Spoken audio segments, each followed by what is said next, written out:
Thank you. My name is Dave Capolina, and I will be moderating this session today for the AGA. Fraud is not a four-letter word. Enhanced fraud awareness in the remote environment. For background, I am a managing director at Grant Thornton in DC. I've spent the last 30 plus years helping both private and public sector entities mitigate fraud, either through investigations or compliance work, both domestic and cross borders. I've also had the pleasure to work with regulators and law enforcement on a number of criminal investigations for the last 3 decades. I joined Grant Thornton in July of this year. I spent most of my career at KPMG and other Big Four firms, and it's great to be here. I have 2 great panelists, and first I want to introduce Letitia Love, who is a director in GAO's International Affairs and Trade team. She has over 19 years of experience leading performance and forensic audits in a wide range of federal programs and policy areas. At the International Affairs and Trade area, she leads a cross-cutting portfolio of evaluations examining international policy issues such as combating international trafficking in persons and arms, international cybersecurity issues, terrorism, development and humanitarian assistance to reconstruction, a big issue for her now with Haiti, and just an incredible portfolio, very similar to what commercial entities now are dealing with the environmental, social, and corporate governance area. Prior to IAT, Letitia spent several years in GAO's strategic issues and forensic audit investigation services team, leading performance and forensic audits that just cut across, all of the areas we're familiar with that have challenges: consumer financial protection, Medicare, contracting, immigration, taxes, and the list goes on. And she's also played an important role in helping, agencies deal with fraud risk management issues. My second panelist, Supervisory Special Agent from the FBI, Kyriakis Vasilakis, and when we talked before, I kept practicing to make sure I would pronounce his name right. I think I got it close, Kyriakis. He's one of the 2 cyber criminal supervisors at the FBI's Washington field office. He currently leads a squad comprised of agents, analysts, task force officers representing 80 different departments and agencies, and 1 computer scientist. He's been a cyber supervisor at the WFO since January of 2018, and he was previously a supervisor at the FBI Cyber Division for 3 years. He began his career as a special agent in New York, 2006, where he conducted counterterrorism investigations. And then prior to that, he was a special agent, spending 3 years in the intelligence analyst, as an intelligence analyst at the FBI's counterterrorism division. So I welcome these esteemed panelists. Mr. Jerome Bruce will be helping me with the slides. Can we go to the next slide, please? All right, so what I'd like to do now is let my panelists, just talk a little bit about themselves if I missed something, but give us sort of some big picture views of what they're seeing with regard to this remote environment and potential fraud. So I'll start with Letitia. Sure, thank you, Dave. And just add a little color into the work that I've had a chance to do over the last 19 years.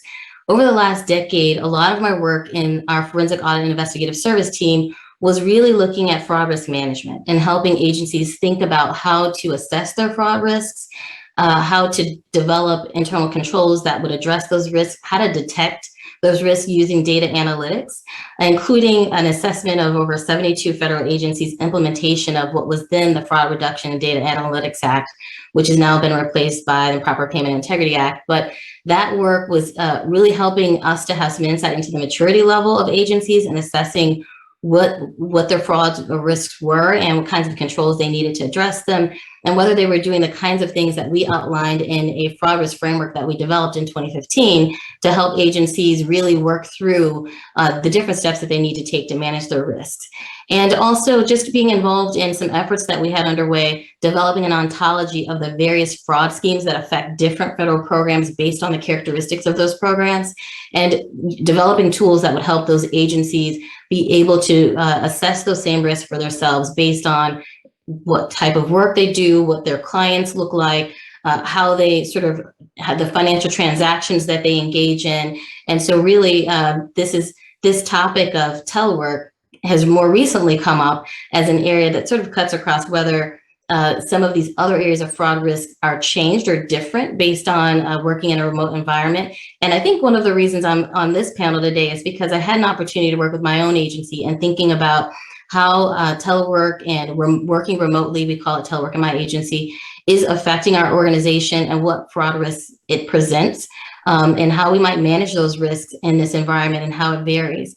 And I'll just say at a very high level, because I know we're going to get into this discussion in greater detail during this whole session. But one of the key things I see as being really important right now is that agencies take a moment to reassess what their fraud risks look like in this environment. Hopefully over the last couple of days, you've heard a lot of different presenters talk about the need to develop a fraud risk profile, know what your risks are, understand the likelihood and impact of those risks, understand which risks are higher and where you need to really focus in on developing controls and how to mitigate those risks based on what you're learning as situations evolve. I would say this remote work environment that we're in now is an opportunity for you to reassess what you already thought were your risks, because they may have changed. Those risks may be more likely in this environment, or they may have a greater impact in this environment. So other risks may have been reduced. Until you actually have taken a moment to reassess what your risks look like in this environment, both in terms of internal operations and in terms of the interaction with those whom you may serve, you won't know whether your internal controls right now are really still the right fit for the risks that you have, or where you need to target your resources and your attention most in this environment. So I'm looking forward to us having a deeper conversation about some specific areas within risk management that we think are ones that pay attention to, and the red flags that we believe exist related to those areas of risks, and some of the actions that both individuals and organizations can take to help manage those risks. So looking forward to the conversation. Thank you, Letitia. And she hit the nail on the head. I could just quickly say in the commercial space, the conversations with compliance officers and directors of internal audit and investigations is the same of, hey, we designed our controls not in a remote environment. We're in a remote environment, and some of these controls require boots on the ground places. So it's a hot topic issue now. Kyriakis, how about you? What do you have to say about this? Yeah, good morning, everybody. Again, my name is Kyriakos Vasilakos. I'm with the FBI. I've been with the FBI for the past 18 years. As Dave said, I initially started my career conducting counterterrorism investigations, and then I switched over to conducting cyber investigations. I've conducted both national security as well as traditional cyber criminal investigations, and now I supervise the cyber task force here in Washington, D.C., which includes approximately 40 different agencies and 85 full and part-time personnel. So as these past 18, 19 months have come upon us, we definitely have seen, obviously, an uptick in cyber threats and attacks. We are constantly giving discussions and presentations both to public and private entities as people need to become more aware as to what those threats are, the vulnerabilities, and making sure that both individuals who are both within their IT personnel as well as their users understand that at the end of the day, the computer and the network is only as secure as the people who are using it. And unfortunately, with while we all have the best of intentions, at times we can be lackadaisical and not as secure as we should be, and that unfortunately exposes us as well as our organizations that we work with to broader threats. And that can have wide-reaching impact. Obviously, it can have impact, financial impact, severe financial impact, as well as, on the national security side, pose serious threats and grave danger to the national security of the United States. I'm sure as many of you have seen, there's been a lot of news recently with ransomware and how ransomware has impacted all of us, be it I'm here in Washington, D.C., where Fairfax County Public Schools was hit with ransomware earlier this year. And then obviously we had the Colonial Pipeline incident where that, caused, potential fuel shortages. So again, I think it's important with this group to kind of, what I'm hoping to impart upon are some of those threats and vulnerabilities that we're seeing, and then some of the mitigations as well as some of the education that really must occur at the user level to ensure that people are being secure with their networks, as well as understanding when you do have employees who are working from home, not only does it present a security risk from a cyber hygiene level, but also if they are not doing what they're supposed to be doing with work, they might be going to sites that could then expose the organizations to additional cybersecurity issues. So if a productive employee is not being productive during their work time, that then presents certain dangers to the organization.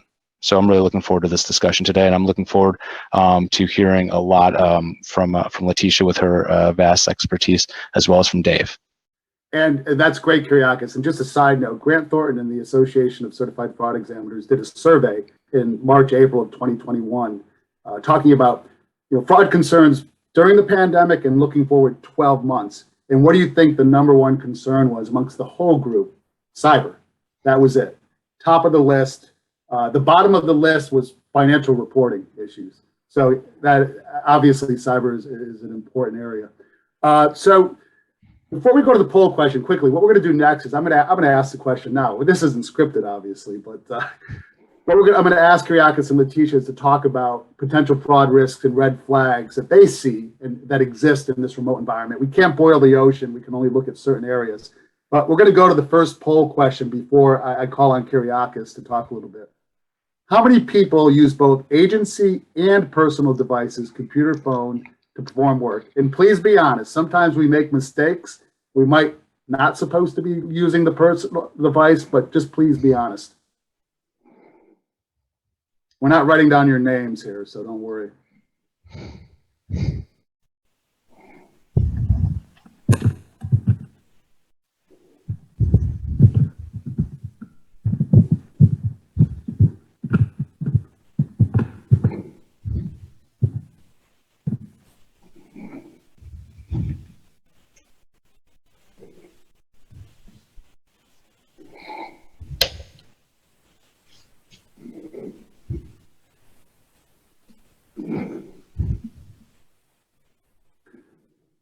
It's fascinating watching this gravitate between, go back and forth, kind of splitting down the middle here.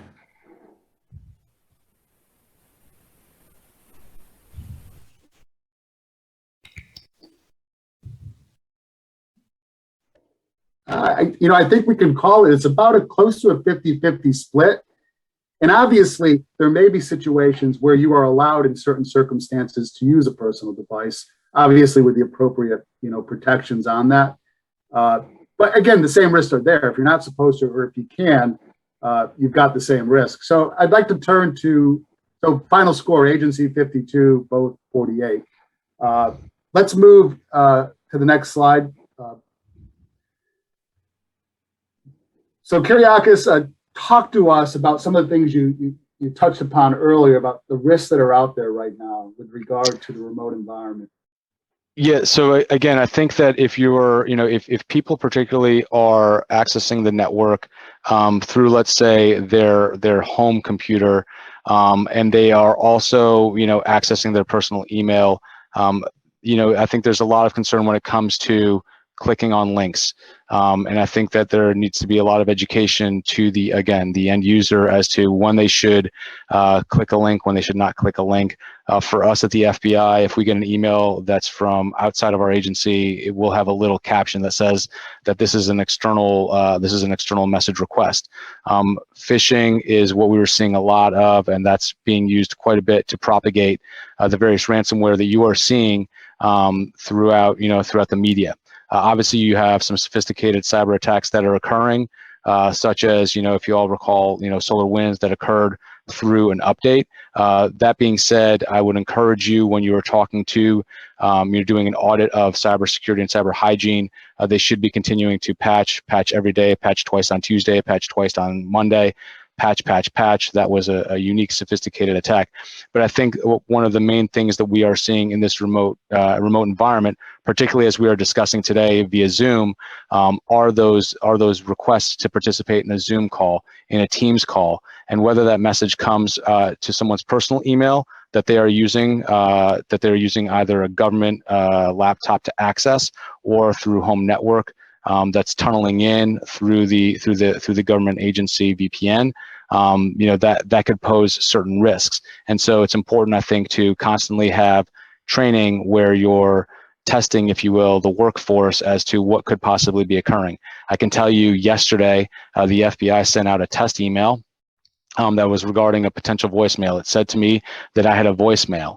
And if you didn't look closely, you could see that the email that it was coming from was not a DOJ.gov email. And so I think it's just important to impress upon people that they need to be really cautious, particularly when they're opening up emails, of what are they doing with that email and how they're interacting. What are the messages that they are expecting, not expecting? Obviously, that's easier for me to say at the FBI because usually there are only certain types of messages that I'm getting on work. So it's harder if you're working, let's say, with a government agency that works with a lot of CDCs, and the CDCs obviously could present potential risks to the network. But I think that in this heightened area of remote work, it's very important for people to be cautious and scrupulous, if you will, of when they are getting invitations to join certain types of discussions, that is a valid request, and it's not a request that is put out there by just anybody. In addition, when we are talking about engaging in remote discussions, ensuring that, let's say, if it's a private partner that's working with a government agency, that they are closing that discussion to only the authorized persons, right? That they're providing an additional password, that they're taking those additional steps. Security does pose inconvenience upon the users, but that small inconvenience can go a long way towards protecting both that individual, the broader group, the network, and as well as the agency. So we've definitely seen, again, heightened risks, particularly with users taking advantage of both the environment that we're in, be it remote work, as well as when it comes to the health environment, because now users are getting a lot more of those emails, be it for a stimulus for COVID, be it for COVID vaccines, be it to participate in COVID test groups. And a lot of those messages, we are seeing a lot of fraud as it relates to COVID, be it for, again, a participation in any type of vaccine, or for if someone were to get like a PPP loan. So I think it's important for people to recognize that they are a target. If you are a government employee, or if you are contracting with an agency that's known to be linked to the government, they are a target because data can be monetized, right? So if you're able to get access to a government agency's data, if you're able to get access to their personnel lists, someone is looking to buy that information, and someone's looking oftentimes to leverage that. In addition, if someone is able to lock down a government agency network, while we will always recommend against paying the ransom, those ransoms get pretty high, and that's continued to be done, both the targeting of the government as well as private sector networks, because the criminals are making a lot of money off of them. And no longer do you need to have complex individuals developing the ransomware. Right now, whether they do ransomware as a service, you'll have a small syndicate that develops the ransomware, but then they're leasing it out to individuals who are doing that research and who are targeting those specific entities, be it public or private. Just quick follow-up. What about the risk of, I'm working on my computer, government agency's computer, or my personal, the risk of someone trying to penetrate family members and then try to get into your computer? Yeah, so that's a good question. Obviously, we're always talking about password hygiene, and always talking whenever we're briefing individuals who could be potential targets, and sometimes that might be a C-suite level individual, or it might be a government official. And what we're often saying is that it's important for you as well as your family members to have strong password hygiene. In addition, it's important for people, particularly, again, as this has been a COVID environment where we're not able to go and touch our loved ones. So we're engaging with them through various types of applications, be it Facebook or other types of, Zoom or whatever have you. It's important to understand that the person reaching out to you, are they the person that you know? Did they talk to your uncle, right? Especially, with Facebook, where they say, hey, I'm a friend of hey, Kyriakos, I'm a friend of Dave's, and I think we should talk. Well, are you really a friend of Dave, right? And asking maybe some additional questions. Also limiting because we're in this environment, it's hard because we want to share more on those social networks, but that also presents more opportunities for people to take that information and social engineer and target individuals. So it's important when we're talking with our teens and tweens who might have access to those apps to be mindful as to what they're posting, right? And also to be mindful that once they post it, it's there forever. So I think we're often having discussions, particularly with parents, of trying to help our teens understand the impact that they could have, but then also having the impact that they could have as it relates to, you, a government worker, or as you're auditing government agencies, the government worker perhaps who works with a sensitive agency or is working on a sensitive contract, because maybe our teen or tween is putting out on a social network of, yeah, another day, remote learning while my mom is, sitting over my shoulder and she's working on this really cool new project for NASA, and people are going to take that and run with that. So we're definitely seeing that heightened risk of remote work and with the family members. And it's important to have those discussions of, being mindful and having those people care about how we don't want them to leave the front door open. Right? We want them to kind of close that door, lock it, and try to be as secure as possible. Sometimes they leave the front door open, and it's not a good situation for anybody. Thank you, Kyriakos. So Letitia, I wanted to ask the same question about fraud and fraud risk.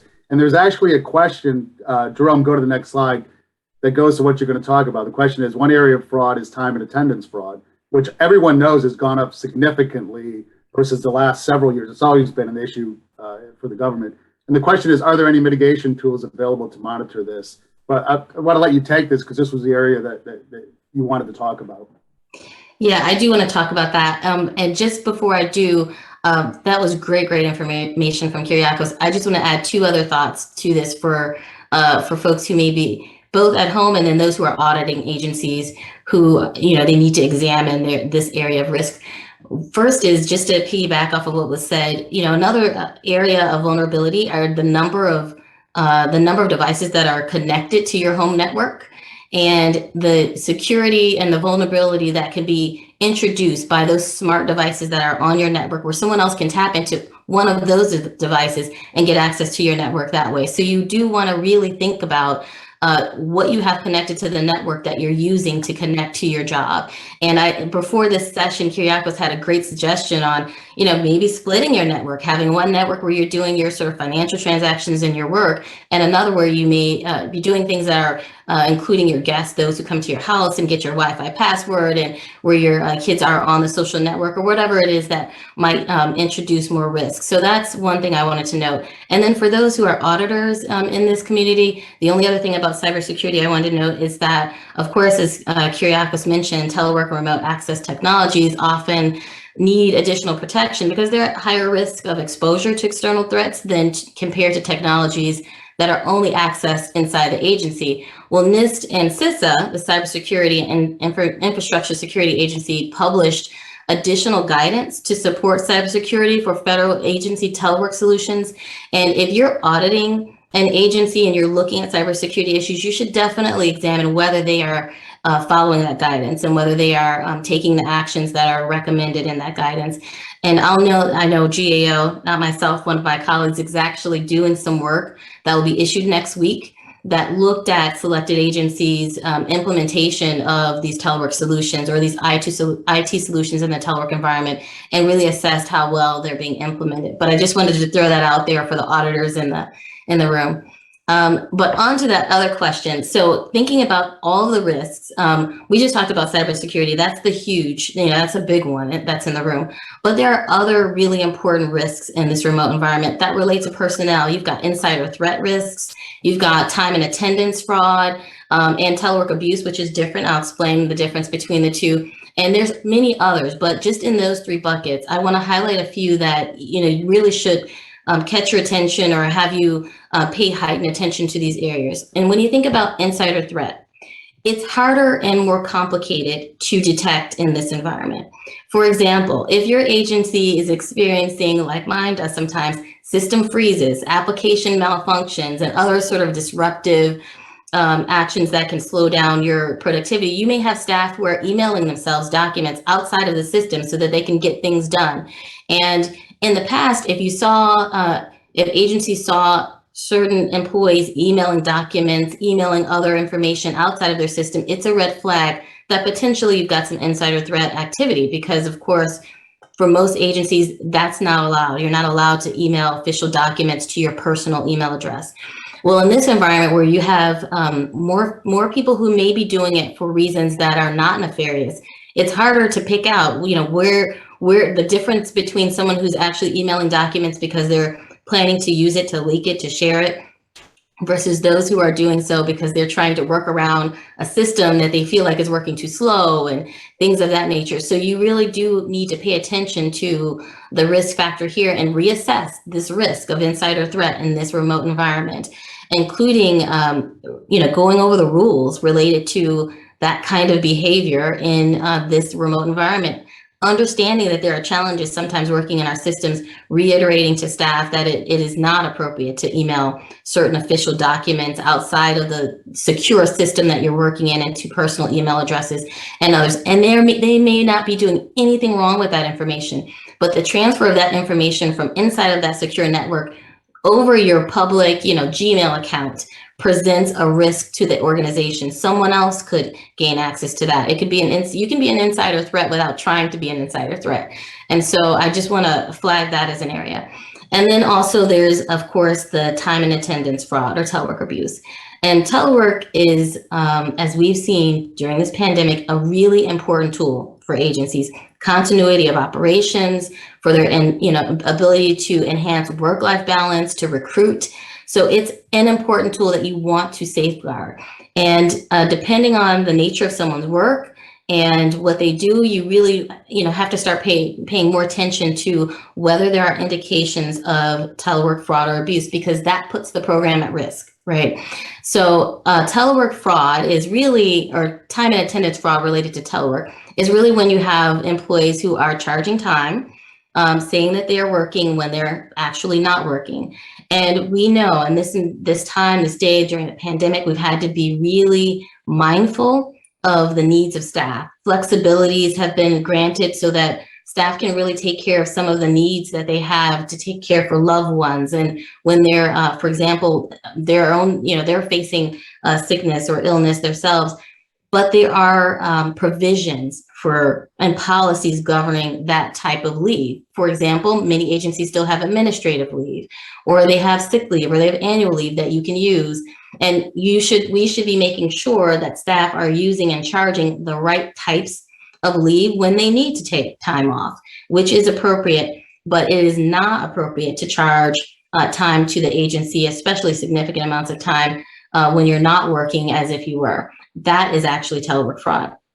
So some of the red flags that can show up in this area are staff were not responsive to emails or phone calls for significant periods of time, at times when their supervisors believe they should be. Their calendar says they should be available. There aren't meetings that they're in where they shouldn't be available to respond, or work that's consistently not getting done in the time frame that's expected, or that is typical for the work that is assigned. Or for some agencies have what we call presence technology. So they have, for example, Skype, and you can see whether a person's available or busy, or if they've stepped away, or if they've been gone or inactive for a certain amount of hours. Again, that can be a red flag. If this is someone should be logged in and working in the system, and yet their system, their presence technology shows that they have been away for the last 4 hours. None of these things by themselves are clear indications that someone has committed fraud. There could be reasonable explanations, but they are red flags. And certainly if you're experiencing them all, that's a red flag. And so the awareness that supervisors need to have around this issue, and the responsibility that managers have for checking in with staff and making sure that they understand the workload of that staff. We saw with PTO, and I hate to keep using them as an example because every agency has faced its own challenges, that you can have staff that are producing work and still committing time and attendance and telework related time and attendance fraud, because the amount of work that they have to do may only take 2 hours to do while they have an 8-hour day. So the workload or the expectations of managers on what can be done is really important in this process. And then we talk about prevention, and we will talk about prevention and detection even more later. I don't want to give the store away, but that's one area of concern. And then there's telework abuse, which is different than telework fraud. Telework abuse arises really when you have an environment that's like a hybrid environment. Most of us will be going back to something like that, where you're teleworking, you're required to come in 2 days a week and telework the other 3 days a week. Well, you may have staff who sort of periodically or routinely all of a sudden are sick on the days that they need to show up. And that's considered telework abuse. There's no sort of lying or cheating on the time card, but they aren't using the program in the way that was intended. And certainly it's being used in a way that's sort of contrary to the goals of that program and is abusing sort of the rules around it. And again, those are risks that might be heightened in this environment and ones that you have to pay attention to. And I'm flagging this because it's not just about the money or the productivity, although those are very important to the mission of the organization. It's also about the reputational risks that an agency will face. We know that it only takes a handful of cases of you know, a newspaper front page citing telework fraud that's been going on in an organization for that program and that agency to be considered at risk. And that's putting the whole program at risk for everyone who's using it. So it's an important risk to manage. And, you know, Dave, you can let me know if you want me to jump into mitigation strategies now or later, but I can say. So we got a couple of great questions that fall into mitigation, one on IT and one on attendance. Sure. There is one question I want to throw out quickly now, and I'm mindful of time, but I don't know if Kyriakis is still on. He might have lost the connection. But the question was about, are there examples of people having their home networks penetrated in this space? And I can only talk about it from the perspective of, I know attorneys I know that I work with who are representing people that there are matters. They're not public matters. One simple one is a little bit different. It went from a CEO of a company that does work for the government, classified and unclassified. Well, the penetration went through the kids to the CEO to a COTAR, somebody who was working with at the government. But this is not public knowledge right now. When Kyriakis comes back on, I think he probably could add a little more color.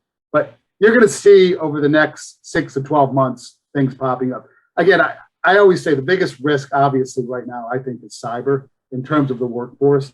But let's go, before we go to mitigation, let's do the second poll question to start off. Yep, there we go.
All right, so as this is coming in, I think the answers are what I would expect so far. You know, I'm not sure takes the lead.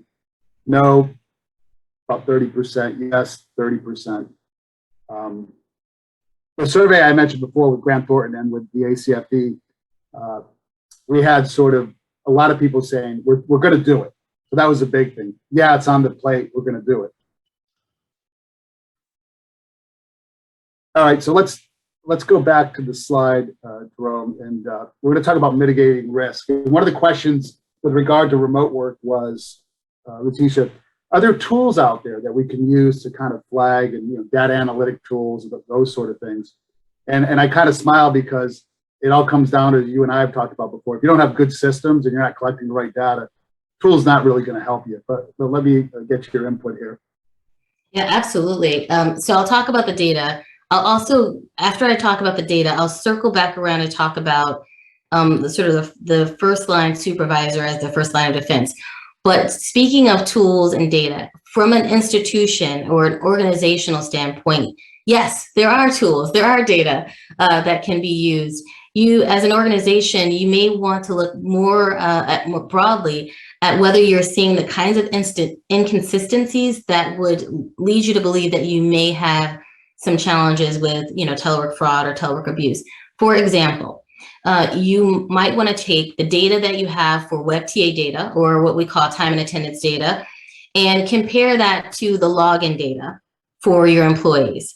When you have, when you're matching that data, if you see large inconsistencies between, you know, the TA data that says staff were working and the data, the VDI or the login data that shows whether they were on the network. And if you know that your workforce is a workforce that largely needs to do what it does through the network, and there's huge inconsistencies, you know that's a problem.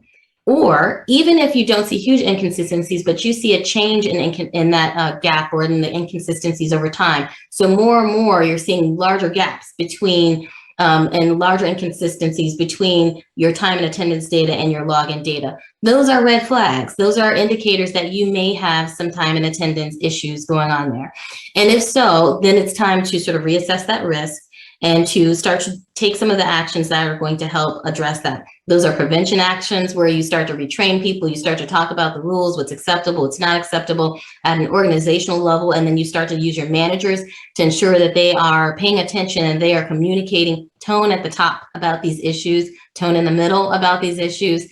You also may want to begin to, again, when you start to have certain instances and you've looked into them, talk about the actions the agency is taking. You can't talk about personnel. You can't talk one-on-one about the action you took against Dave, you know, because you found that there was telework fraud, but you can talk about the types of actions that the agency is taking when they find that someone is committing telework fraud, because that's a deterrent from others to doing it. The fact that you tell them that you're tracking this data will be a deterrent.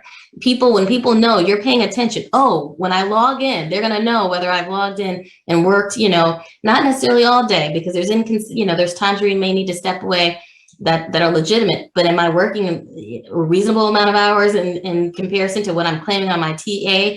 Those types of things, the fact that people know that you're watching is a deterrent by itself. And so the same is true with, for example, data with staff that are coming into the office. If you might want to track or match the badge-in data with your time and attendance data. If staff said that, yes, we came into the office on these particular days, you can see if there's discrepancies. You can see if there's long-term or large discrepancies or discrepancies that are changing over time. There's also one other tool that I think many organizations haven't thought about, but I can say my own organization, GAO, has used it, and I think it's a great tool. And it's a pulse survey. And these are surveys that they've been sending out sort of periodically to staff, and they're asking a range of issues. You know, are you feeling like you're able to accomplish your work? Are you experiencing any, particular challenges with the system? Are you able to engage with your teams as effectively as you need it? But amongst those questions are a few other questions that are really oversight questions. Are you able to reach your supervisors and your coworkers as often as you need to? All right, those kinds of questions. If you're seeing gaps, again, large numbers of people saying, yeah, I can't get a hold of the people that I work with, that's a red flag. And so those are tools that the agency can use to get a pulse on whether they are experiencing, telework related time and attendance fraud or abuse, and whether this is an area that they need to start to take some action in. And then I'll throw it over to Kyriakos related to cybersecurity as well. One quick thing, Kyriakos, I want to tee this up for you because I think it'll go into some of the things you're going to talk about. An individual asked, and it was a good question. They said, the warning banners that we get from outside email when they're coming into our network, I mean, do they work? Are they effective? Do they really keep people mindful?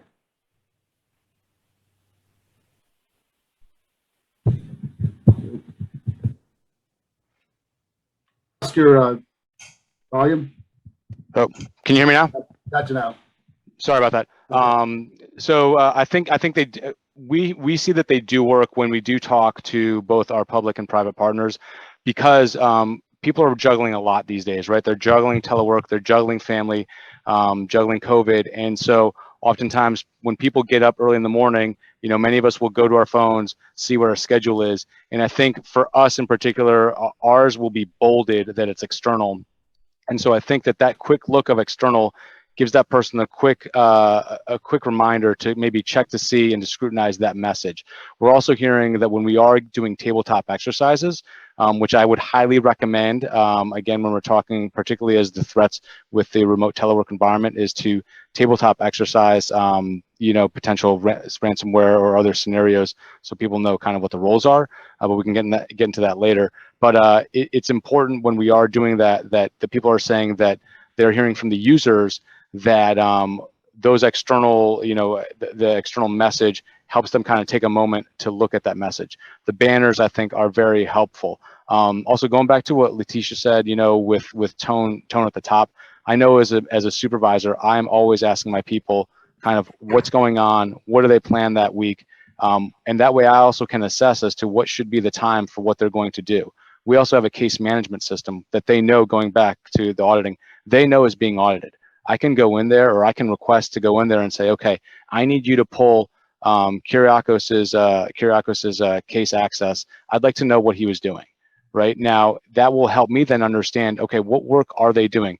When they're logging in, are they just moving a mouse, or are they going to the application that they should be going to and doing what they need to do? Again, as I also stated earlier, if the employee is, particularly if they are using a government laptop and they're tunneling in, when they tunnel in, when they use that VPN tunnel, which is it's protecting all of the data that's going through that tunnel, right? The only place that's vulnerable for when that VPN is set up is the end user. So if that end user is going to sites that are not blocked, that could pose risks, right? And so we're definitely seeing that, where you're having individuals who are, when they're not using their time appropriately, and that's exposing those agencies to risk because they're doing what they're not supposed to be doing. If they're doing what they're supposed to be doing, they're not going to those sites that maybe have those feeds. They're not doing their shopping, when they're supposed to be, when they're supposed to be on, on the government system. They're not clicking on what they think is a coupon from TJ Maxx, and it's not a coupon from TJ Maxx.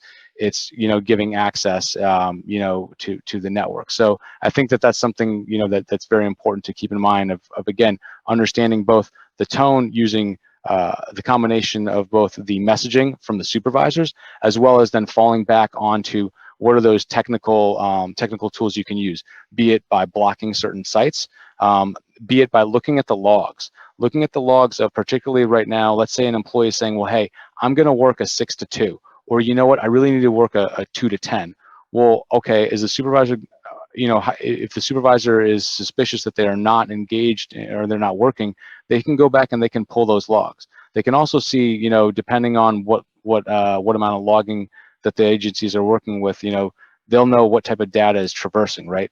If it's only a little bit of data, that might be that they're not doing a whole lot of work. If there's large data streams, that might indicate that there is the work that needs to be done. If there's really large data streams, that also might indicate that perhaps, going back to the insider threat piece, that maybe they are pulling or pushing something, or somebody else is, that shouldn't be otherwise be done. Can we go to the next slide? Oh, thanks. Next slide. And just quickly, and there's a couple questions, but one point I wanted to add on to my panelists. The other thing you have to remember working remotely is that you still have the fraud triangle, and people sometimes feel more emboldened, even if it's time and attendance, to do bad things if they're not physically in the office. Things we talked about, if you're walking around the office, if you're getting the messages remotely, yeah, people may change their behavior. But you talk to psychologists, and if you know the fraud triangle, the rationalization is, hey, I'm at home, I'm alone, yeah, I'm not thinking about this. I've got a need, my spouse lost her job. There's an opportunity to go work on the side, make believe I'm working at my government agency. But in the context of this next section of mitigating risk in the process level, I want to share 2 questions that I thought were interesting with my panelists.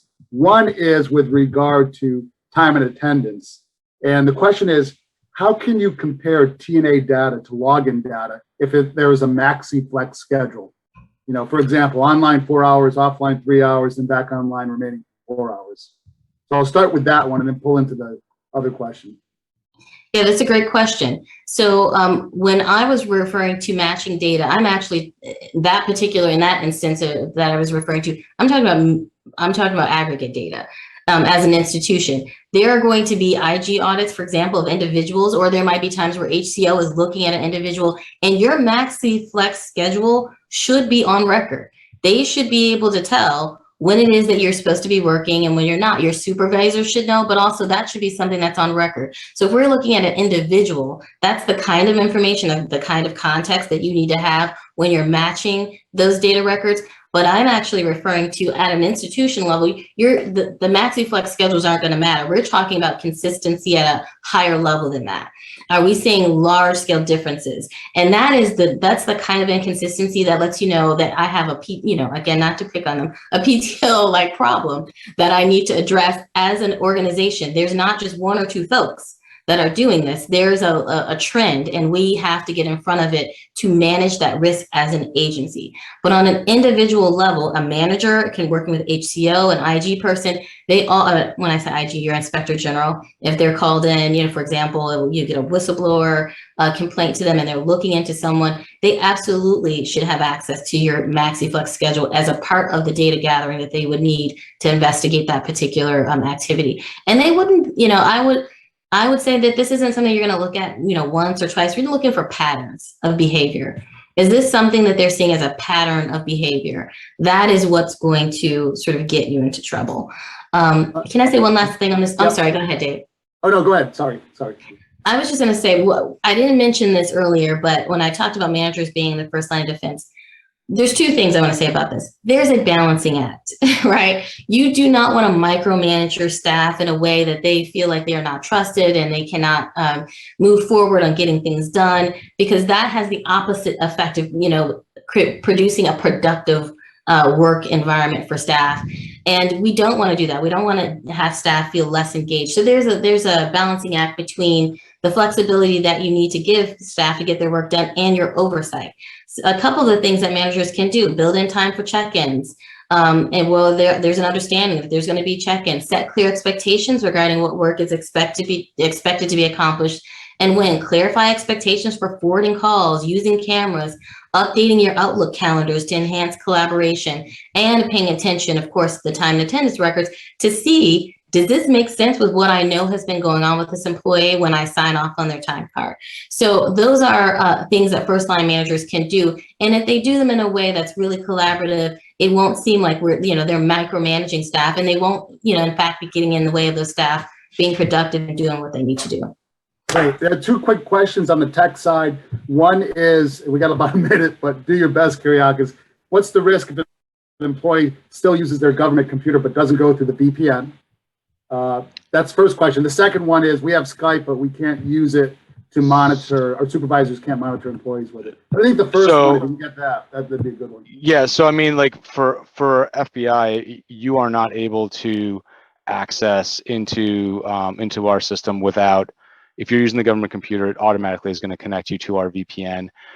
So I'd say that if they're not, there's huge potential risks because that network is wide open, right? So if they are using a government computer that does not require access to the VPN, there's lots of risks there. And that's something where, again, the auditors or the IT should be able to pull the logs to see when people are logging in, right? Do those logins make sense?